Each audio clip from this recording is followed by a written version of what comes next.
জ্যানজিনেরা সাধারণত একা থাকে না, ওরা দলবদ্ধভাবে থাকে। ঠিক আমাদের মানুষের মতোই তাদের একটা সমাজ আছে, ওদের নিজস্ব নিয়ম কানুন, নিজস্ব রীতিনীতি রয়েছে। ওরা বিয়ে করে, সংসার পাতে, সন্তান জন্ম দেয়। ওদের জীবনধারা অনেক দিক থেকেই মানুষের মতোই, হয়তো আরও বেশি শৃঙ্খলাবদ্ধ। ওরা আমাদের দেখতে পায়, আমাদের সব কার্যকলাপ পর্যবেক্ষণ করে, কিন্তু আমরা ওদের দেখতে পাই না।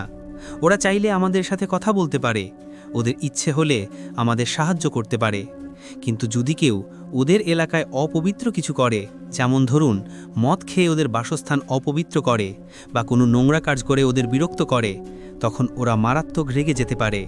আর জ্যানজিনদের রাগ কিন্তু ভয়ঙ্কর হতে পারে। একবার এক গ্রামে এক লোক জ্যানজিনদের প্রাচীন একটি বাসস্থানে গিয়ে মদ পান করে ঘুমিয়ে পড়েছিল। পরদিন সকালে তাকে পাওয়া গেল সম্পূর্ণ উন্মাদ অবস্থায়। তার মুখ দিয়ে ফেনা বের হচ্ছিল, আর সে নিজের হাতে নিজের শরীর ক্ষতবিক্ষত করছিল। গ্রামবাসীরা বহু চেষ্টা করেও তাকে সুস্থ করতে পারেনি। শেষ পর্যন্ত সে মারা যায়। এই ঘটনাগুলো আমাদের মনে করিয়ে দেয়, অদৃশ্য সত্যদের প্রতিও আমাদের সম্মান দেখানো উচিত, তাদের জগতে হস্তক্ষেপ করা উচিত নয়।